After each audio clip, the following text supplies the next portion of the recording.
Morning Business, le débat. Nouvel épisode ce matin dans la guerre commerciale entre la Chine et l'Union européenne. On avait fait des procédures, on a décidé de taxes contre la Chine. Cette fois-ci, c'est eux qui vont aller regarder ce qu'on fait. Nous, eux aussi, ils ouvrent une enquête sur nos pratiques commerciales. Nicolas, qui va perdre? Qui va gagner dans cette guerre commerciale? C'est un jeu avec zéro suspense. Le jeu est super connu, le score est plié. Voilà. Ça se passe toujours de la même manière. Je veux protéger mon marché, donc je décide que je mets des barrières douanières et il y a forcément quelqu'un qui paye. Celui qui paye, c'est le consommateur. Donc là, on sait très bien, les Chinois, en fait, c'est une formalité, ces ouvertures d'enquête. Qu'est-ce qui s'est passé le 5 juillet ? Bruxelles a mis en pratique les fameuses surtaxes douanières sur les véhicules électriques fabriqués en Chine et importés en Europe. Jusqu'à 38% quand même. On sait très très bien que les Chinois préparent la suite. Alors la suite, c'est les vins et spiritueux. La suite, c'est les produits laitiers. La suite, c'est la viande de porc. La suite, c'est les grosses cylindrées allemandes. Ils s'appellent BMW, Mercedes, Porsche, Audi, les perdants. Mais à la fin, les perdants, c'est ceux qui vont acheter ces produits. Et donc, qu'est-ce qui s'est passé hier ? Hier, vous avez Tesla qui a annoncé que dans la mesure où son modèle 3 est fabriqué en Chine et donc soumis aux fameuses surtaxes européennes, il monte de 1 500 € le prix de son modèle 3. C'est pas plus compliqué que ça. Donc le perdant à l'arrivée, on sait exactement qui c'est. Vous avez BMW aussi, c'était peut-être pas hier, mais il y a 48 heures, qui a envoyé une demande aux Européens pour une petite dérogation sur la mini électrique. Parce que la mini électrique, elle est faite en Chine. Alors évidemment, comme ils n'ont pas envie de voir les ventes de mini électriques s'écrouler ou alors de monter les prix, et qu'ils sont en train de préparer le rapatriement de la production sur le sol européen. C'est ça l'objectif, c'est la réindustrialisation et rapatrier les productions. Ils sont en train de... Oui, mais le problème, c'est qu'un outil industriel, c'est pas une valise. C'est pas du jour au lendemain. Et donc ils disent, attendez, faites-nous une dérogue, parce qu'on aimerait bien pouvoir s'installer en Grande-Bretagne sans avoir pété notre marché de mini électrique. Voilà. Et on voit que, effectivement, les gens sont hyper rationnels, les comportements sont super rationnels. On fait des droits de douane qui ont un effet sur les prix. On a réécrit complètement les critères d'attribution du bonus écolo français pour l'achat d'une voiture électrique. Pour en faire un bonus anti-chinois. Pour en faire un bonus pro-Europe anti-chinois, exactement.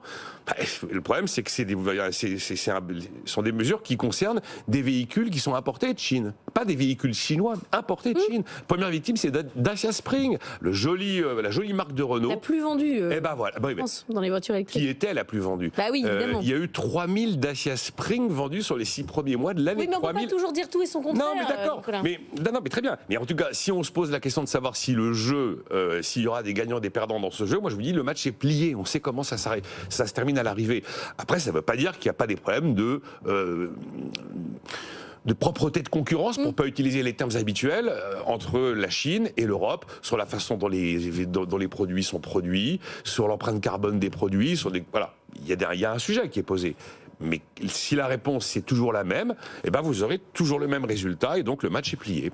Normalement, Jean-Marc Daniel, c'est le moment où vous refaites Ricardo avec les draps et le vin, le Portugal, la Grande-Bretagne. Voilà. Normalement, c'est le moment. C'est le grand moment, effectivement. Oui. C'est-à-dire que le match est plié depuis Ricardo. On sait effectivement que c'est une aberration. D'ailleurs, le premier professeur d'économie de l'histoire dans un système universitaire, qui était un Anglais, qui s'appelait William Nassau Senior, qui était un grand disciple et admirateur de Ricardo, ce qui fait de lui un grand homme, et donc a commencé son cours en disant « Nul n'est économiste s'il est protectionniste ». Ah oui. Et il expliquait pourquoi le protectionnisme était une aberration. Donc il y a le fait, ce que vient de dire Nicolas, c'est-à-dire que celui qui paie les droits de douane, c'est pas la personne que l'on est censé punir, c'est c'est celui qui achète. Et la deuxième chose qu'il mettait en avant, c'est que, effectivement, quand on déclenche une guerre commerciale, les rétorsions prises par la personne, par le pays vers lequel on destine les droits de douane, cessent d'être des débouchés parce qu'ils réagissent eux-mêmes. Et donc, dans le cas de la Chine, c'est assez clair. C'est-à-dire que la Chine, c'est quand même 9% des débouchés de l'Union européenne. Et les exportations de l'Union européenne vers la Chine, donc j'ai les chiffres, en 2019, avant la Covid, c'était 198 milliards d'euros. L'année dernière, c'était 225 milliards d'euros. C'est en train de devenir un des débouchés de l'Union européenne parmi les plus porteurs d'avenir. Parce que, au fur et à mesure que le niveau de vie s'élève en Chine, il y a des capacités. On leur vend plein de choses. On leur vend plein de choses. Et non seulement on leur vend plein de choses, mais le déficit que nous avons vis-à-vis de la Chine est en train de se réduire. On est passé de 400 milliards à 290 milliards et on anticipait cette année entre 220 et 250 milliards d'euros de déficit. C'est l'Europe, ça ? Oui, Sauf que c'est pas la concurrence pure et parfaite. Alors, parce que les Chinois jouent pas toujours les bonnes règles. Alors les Chinois jouent pas toujours les bonnes règles. Les Chinois nous accusent de faire donc du protectionnisme. Ils nous accusent aussi de ne pas respecter les bonnes règles en disant qu'un pays qui a un tel excédent extérieur, puisque nous sommes le principal excédent, l'Union européenne, pas la France, l'Union européenne, le principal excédent commercial au niveau mondial, devrait avoir sa monnaie qui s'apprécie. Or, l'euro ne monte pas. Donc, il y a une sorte, disent-ils, de pression sur le taux de change qui fait que nous ne respectons pas les règles. Donc, le bilan de tout ça, c'est depuis Ricardo, on sait ce qui va arriver. D'ailleurs, il y a 25 prix Nobel qui, en 2017, avaient déjà tiré la sonnette d'alarme sur les pratiques protectionnistes, notamment des Américains, et ce qui s'annonçait en Union européenne vis-à-vis de la Chine. Et il y a une formule simple qui est le début de leur article, c'est les politiques isolationnistes et protectionnistes, ainsi que les dévaluations compétitives, toutes menées au détriment des autres pays. C'est-à-dire, on désigne quelques...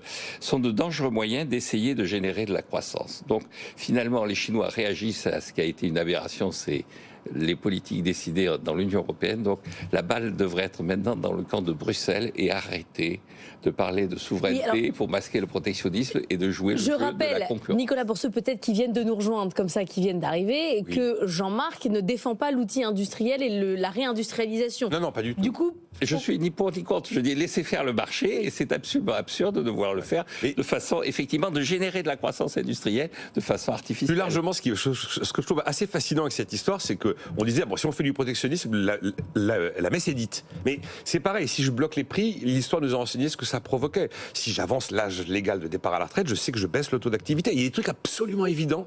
Mais si vous ne protégez pas l'outil industriel, vous savez ce qui va se passer aussi. Oui, mais je fais comme si Jean-Marc n'était pas là, je mets un cash. Ah non, mais protégeons l'outil industriel, mais c'est pareil, on donne le prix. Voilà. Ok, on le fait, mais voilà le prix. C'est tous ces choix politiques, car ce sont des choix politiques, ont un prix, donc on met le truc en rayon et on met l'étiquette en dessous. Parce que quand vous êtes dans un magasin qui n'a pas le prix, vous prenez le produit, vous allez voir un vendeur, c'est combien ? Ben on dit combien c'est. D'accord, merci à tous les deux.